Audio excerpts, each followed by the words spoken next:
I am reading, let's see, I am reading from the date that goes into February, but it is on joy.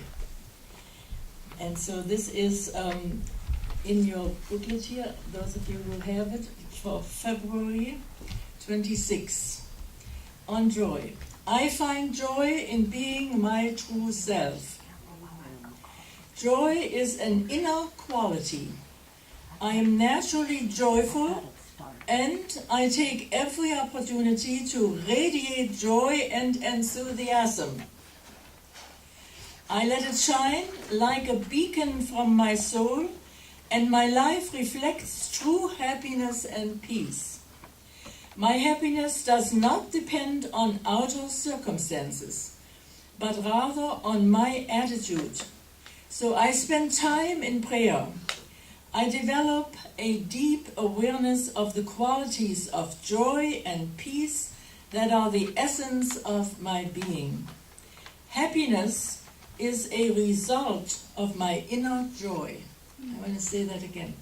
Happiness is a result of my inner joy.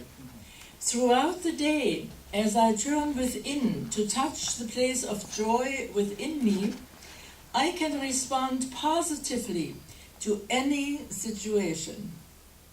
That's also an important sentence, any situation. Instead of focusing my energy on a seeming challenge, I look for the blessing it contains. I choose happiness. You want to say that? I choose happiness. I find joy in being my true self.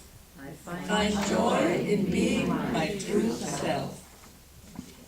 So that's exactly what Marvin read about, sang about, and what we're all about today. So that is the inspirational reading. And today's speaker is Reverend Marianne Kelley. Her title is God is our source of infinite peace and joy. There you have the same words again, peace and joy.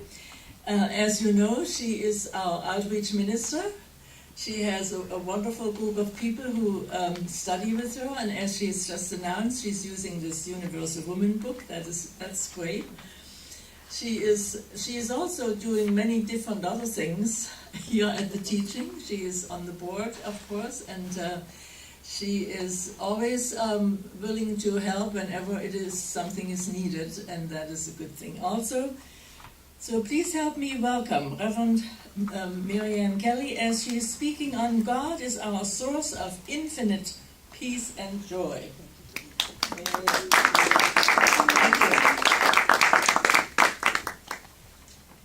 Well, God is our source of infinite peace and joy. I've been working on a class for some students in Las Vegas, and it's a class in Inner Christ Counseling. And it's a class where they learn how to counsel people and how to do the Inner Christ Counseling, which involves two ministers to assist a client in clarifying things in their life. If they want a new job, if they want to make their conscious contact, just about anything that you're not quite sure about. That's what we're training them to do. And I'd just like to share a little story. When I was about 7 years old, I took great joy in going to church and receiving Holy Communion. I was a Catholic at the time, and I was just learning about God. And it was just such a feeling of joy to do that. And I loved it so much, I decided, or I thought I decided, that I wanted to be a priest so that I could bless that host and give it to people. And I thought, wow, what an exciting thing. And I got so excited about it. When I went to my Catholic school, I told all of my friends, and they all looked at me and said, "You can't be a priest. You're a girl." Well, that just shot me down, and they said, "You have to be a nun." And who wanted to be a nun? That never appealed to me. I wanted to serve God. I didn't want to teach kids. But it really just totally crushed me that I couldn't do it simply because I was a girl. And I thought, wow, I cried a long time over that one. And then finally, cried out the tears, and that was that, and I moved on. But I really did want to serve God. I really did. And what I didn't realize at the time, of course, was that I would be serving God, but in a different way than what I understood at the time. That was my understanding at the time. God had another plan for me. And I was called to the ministry, but not as a priest. But as I thought and as I understood it at the time, that's what the call was. I'm serving in another way today. Let me tell you a story about a fisherman. And this is a story, it's a true story, by Mary Bartles Bray. She lived in a house directly across the street from the entrance to the Johns Hopkins Hospital in Baltimore, Maryland. And they rented rooms to people who would come to the hospital. They rented their upstairs rooms to those folks who were there for extended periods of time. She had a knock on her door one evening, or one afternoon, and there was a little short man there, but not very tall. And he had really bad skin. It was all rough and it was really what we would say not very attractive. And she looked at him and she said, "Oh my goodness." And he said, but she listened to his voice. He had a very pleasant voice. And he said, "Good evening. I've come to see you about a room for just one night. I came for treatment this morning from the eastern shores, and there's no bus until morning to get me back." And he said he hunted for a room all afternoon and no one had one for him. Does that story sound familiar? No one had one for him. And she said, he says, "I guess it's my face. I know it looks terrible, but the doctors say that in a few more treatments, it'll be better." For a moment I hesitated, but his words convinced me. "I could sleep in his next words, he said, "I could sleep in this rocking chair on your porch. That would be fine. And my bus leaves early in the morning," he said. And I told him I would find a bed for him. But to rest on the porch until I went inside and finished fixing supper. And when supper was ready, she went out to invite him in for dinner. He says, "No, thank you. I have plenty." And he held up a paper bag with his dinner. But when she finished the dishes, she went out on the porch to talk to him for a few minutes. And it didn't take long to see that the old man had an oversized heart. An oversized heart. Mm-hmm.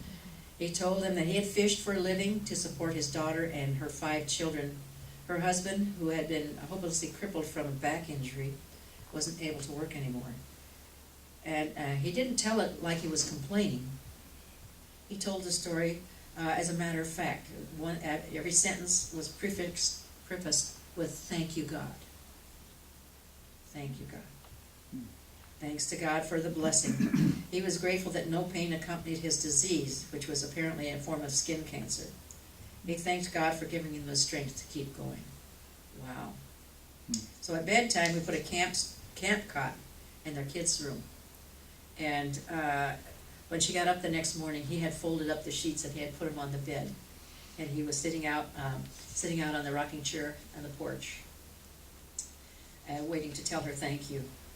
He refused breakfast, but just before he left for his bus, haltingly asked if I could do him a great favor. And he said, "Could I come here and stay with you again?" And she said, of course you can." And he says, "Your children made me feel like I was at home. Grown-ups are bothered by my face, but children don't seem to be. They don't seem to mind." And she told him he was welcome anytime. Well, on his next trip, guess what he did? He arrived just a little after 7 in the morning, and as a gift, he brought a big fish and a quart of the largest oysters she had ever seen. A quart. he had shucked them this morning before he left, so they would be nice and fresh. And I knew his bus left at 4 o'clock in the morning, so we wondered what time he had to get up to get that done. Over the years he came, and he stayed overnight, and every time he came, he would either bring a nice fish or oysters, and sometimes he brought things from his garden.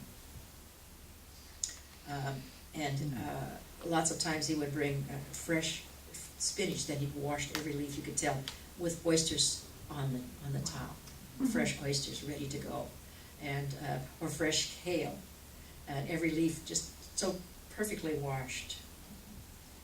Knowing that he must walk 3 miles to mail things, not only when he came, but when he didn't come, he would mail things.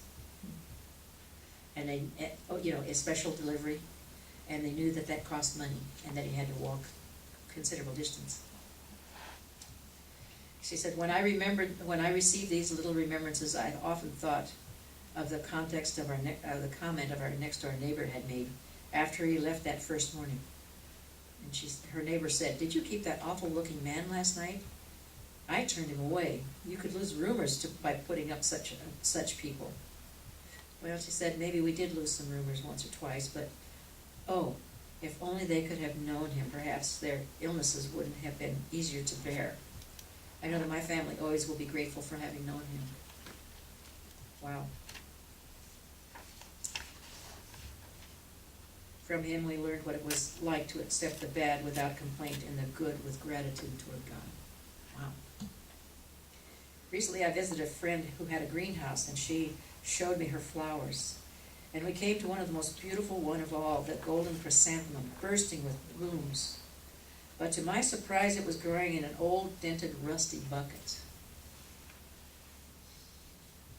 If I had that plant, I'd put it in the loveliest container I had, she told her friend. She thought to herself. My friend changed my mind, though.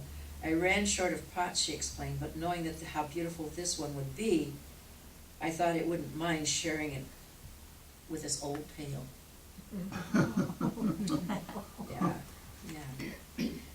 It was just for a little while, till I could put it out of the garden, she said.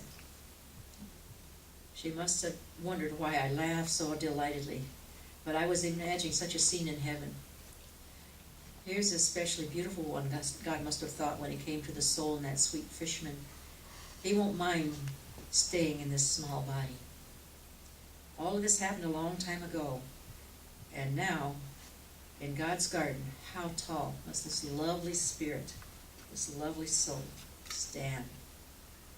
You can see that the man that she was talking about, the little fisherman, it was his joy in life to give. And I think a lot of times when we think about what we have to give,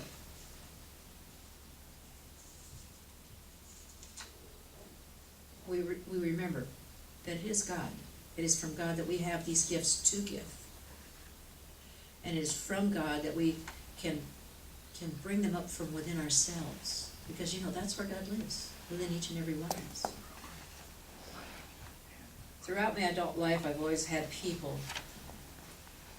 to serve in one way or another. And I love serving this community here, as well as my online students and everyone else that comes along. And I had a friend that I used to work with here in San Diego. She was Canadian. She had come down from Canada to work in the United States. She had a personal reason that I won't discuss because it's not pertinent. But I loved working with her. She was a delightful friend. When I was transferred to Los Angeles, she decided to retire. Now the reason she decided not to become a United States citizen, although she was born a citizen, her mother married a Canadian man and they moved to Canada, and she became a Canadian citizen and went to school there. She came to San Diego because she wanted the warmer climate. She couldn't handle those Canadian winters. You know how bad they can be, and the snow gets up this high. You have to go like this to get out, and things like that. And we have some of that in our country right now too. Well, what she decided, in order to retain the socialized medicine that they have up there. Their insurance up there is for everyone. She had to spend, after she retired, she had to spend 6 months out of the year in Canada in order to have that. And what she decided to do was to spend the summer months in Canada and the winter months in Southern California. And I invited her to come and stay with me. This was my thing to share with my dear friend. And what we would do is every October, November, in that time frame, I would fly to Detroit and meet her there, and we would drive back at a different route each year, so we got to see a lot of the countryside. It was just a wonderful time. And then she would stay with me throughout the winter months, and then she would go back, her brother would come, and they would drive back to Canada that way for the summer months. She had a cottage on Lake Erie, just a really delightful thing. What was what makes me so grateful about this is I would come home from work and find my laundry folded. She did my laundry. Whoa! I told her, you don't have to do that. I can do that. I can do it on Saturday. Oh, no, I don't want you doing it on Saturdays. We want to go do stuff on Saturdays. Okay, all right, cool. But and then I would wake up in the morning. She'd say, "Here's your lunch," and she would pack me a lunch to take to work. Can you believe it? Can you believe this wonderful woman? And I told her she didn't need to do that. I can pick up something on the food truck. Oh no, you're going to have healthy stuff. And she would do that. What a blessing. Do you know what this woman taught me? She taught me to receive as well as to give. To receive as well as to give. She wouldn't take no for an answer. I think I got more out of that time than I had with her. And I just loved her dearly because she was just a total friend. And I loved our trips. And I was so sad when she finally passed. I thought, oh gosh, will I ever find another friend like that? Of course I have. Anyway, and I have a dear friend now who's just as dear. But I did learn to accept. So now what does all this have to do with God, our source of infinite peace and joy? It all comes from within. There is only one place that God is, and that's within all of us. And when we take the time to listen, to do our prayers and to do our meditation, and then as we go about our daily life, God's blessings come to us in strange ways, in delightful ways. And as we share what gifts we have, it definitely comes back to us, filled with peace and joy. Filled with it. How can we go wrong? Understanding who we are and what we're about, that inner Christ, that I am consciousness that is within all of us, is what gets us going and what inspires us daily if we listen to it. So I invite you to take a look at all of the many blessings that you have in your life right now, and thank the wonderful God within that you are able to give and receive God's wonderful gifts of infinite peace and joy. And we say, thank you, wonderful God, in all of us, and so it is, and so we let it be. Amen. Thank you, God.